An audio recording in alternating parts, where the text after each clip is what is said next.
El cráneo es el recubrimiento óseo que van a tener numerosas estructuras de nuestro organismo. Principalmente estamos hablando de aquellas que constituyen el sistema nervioso central, de la cabeza para arriba, obviamente.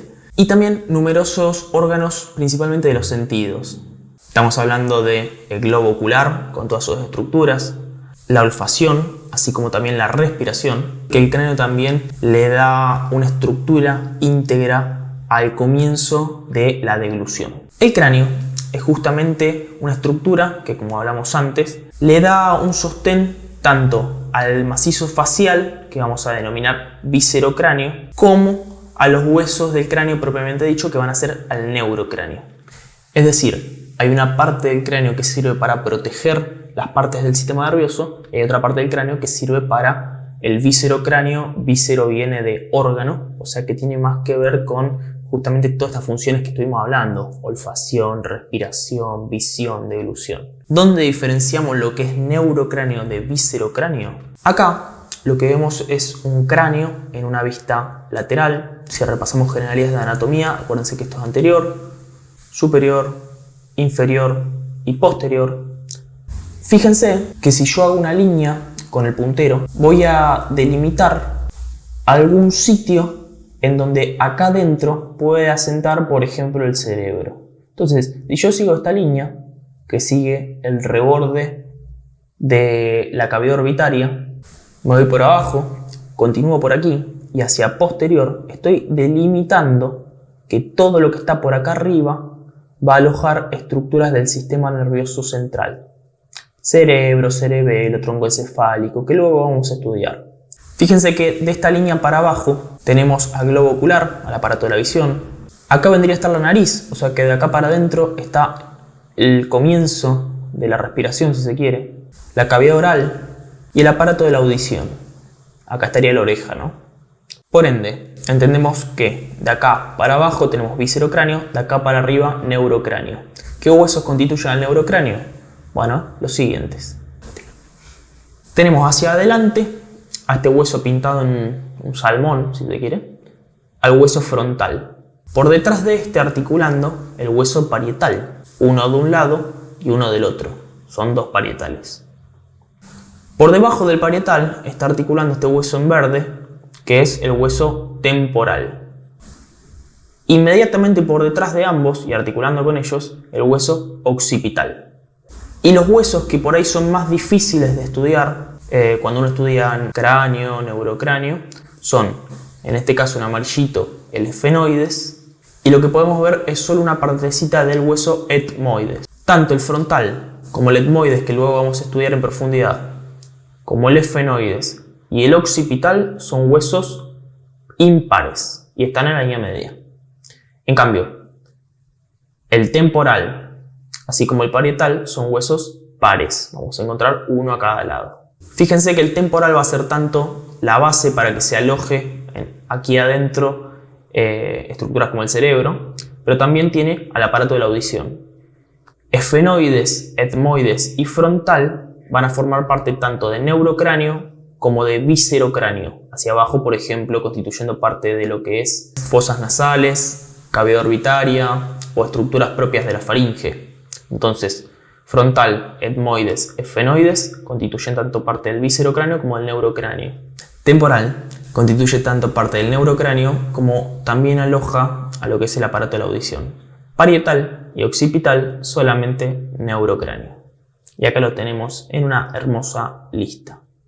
Frontal, etmoides, esfenoides, occipital, parietal y temporal. Acá, una vista similar a la anterior, vamos a hacer una diferenciación en lo que es neurocráneo, que es entre base de cráneo y la calota. La calota es como si fuera la tapa de la olla y la base del cráneo es la olla. Esta diferenciación se hace trazando una línea que va desde la unión frontonasal o desde la glabela, si se quiere, a este nivel donde estoy señalando con el puntero, siguiendo el reborde orbitario, me voy hacia atrás y tomo relación con el borde superior de esta apófisis, que es la apófisis cigomática. Se continúa hacia atrás, como vamos a estudiar con el temporal, como línea temporalis o línea temporal, hasta llegar a la protuberancia occipital externa. Así, dividimos hacia abajo la base del cráneo, y por encima de esta la calota o bóveda. Acá lo que estamos viendo es justamente una calota vista desde endocráneo, como si yo fuera el cerebro. Esto es anterior, esto es posterior, esto es izquierdo y esto es derecho, porque lo estoy viendo desde abajo.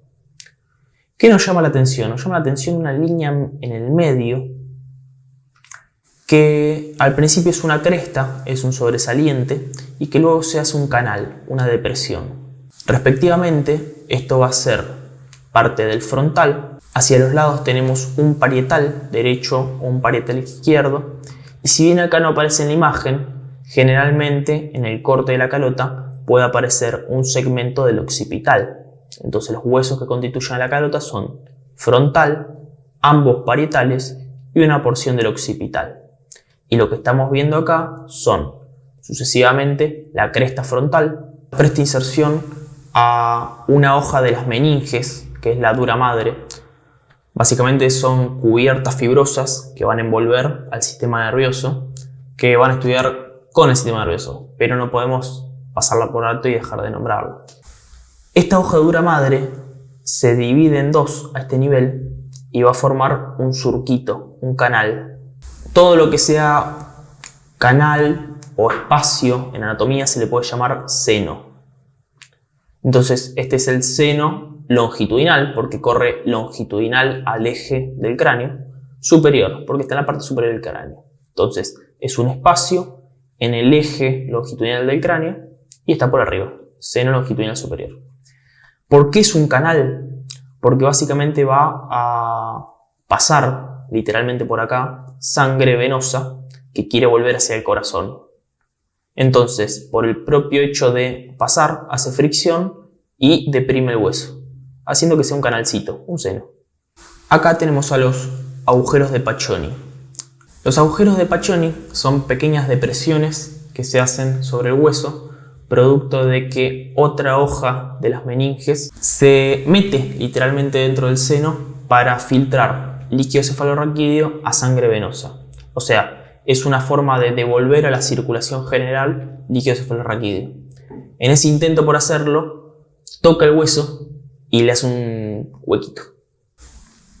Bien, en estas imágenes, tanto desde lateral como en una vista superior, estamos viendo un cráneo de un recién nacido, donde vemos respectivamente al frontal, parietal izquierdo, parietal derecho y occipital. O sea que esto es anterior, esto es posterior, derecho e izquierdo. Esto es anterior obviamente y esto es posterior. Fíjense que yo esta imagen la traigo a colación de lo siguiente. Hay unos espacios que se forman en donde no hay hueso, tanto a este nivel entre frontal y parietal, como entre parietal y occipital, entre frontal, parietal, temporal y efenoides, en este nivel, y entre parietal, occipital y temporal en este nivel, que es aquella porción del cráneo en donde siempre nos piden que tengamos cuidado cuando agarramos un recién nacido. Básicamente es una porción no osificada del cráneo. Vamos a ver que aquella que se da entre frontal, parietal, temporal y efenoides se llama pterion, y aquella que se da entre parietal, occipital y temporal se llama asterion. Y ahí la vemos marcadita. En esta vista superior lo que vemos que el frontal, hueso que después vamos a estudiar, uno siempre lo considera como un hueso único, pero embriológicamente parte de dos puntos de osificación distintos, haciendo que sean dos huesos separados. Y en algún punto se unen, formando la sutura metópica o mesotópica. Cuestión, que no está unido. Hacia atrás tenemos ambos parietales. Queda un espacio en forma de rombo, que es la sutura bregmática o bregma. En cambio hacia atrás, entre parietales y occipital, queda un triangulito, y es la sutura lambdoidea o lambda. Estos espacios que no están osificados es lo que se denominan fontanelas, con las que nace el recién nacido. Pterion y asterion generalmente nacen cerradas o tienden a cerrarse poco después del nacimiento. Lambda se cierra aproximadamente a los 2 meses de vida, mientras que bregma se cierra entre el año y año y medio de vida. Es decir, que continúa osificándose hasta que ese cartílago que los unía ya no es más cartílago y ahora es hueso. Brecma mide unos 2,5 centímetros aproximadamente de ancho por unos 4 en sentido longitudinal y lambda aproximadamente medio centímetro por medio centímetro. Es así que en el adulto no vamos a ver fontanelas obviamente y lo que vemos es una sutura coronal en este nivel entre frontal y parietal o sutura frontoparietal. Entre ambos parietales vamos a ver una sutura que es obviamente sagital al eje, por eso se llama sutura sagital, y la sutura entre el occipital y el parietal se llama parieto-occipital, y cuando se unen ambas en lo que era lambda es la sutura lambdoidea. Vemos este nivel como pterion queda cerradita en forma de H entre frontal, parietal, temporal y efenoides. Y vemos como hacia atrás asterion queda bien cerradita, puntiforme, entre parietal, occipital y temporal. Lo que resta es estudiar cada hueso del neurocráneo en particular para finalmente poder abordar la base del cráneo.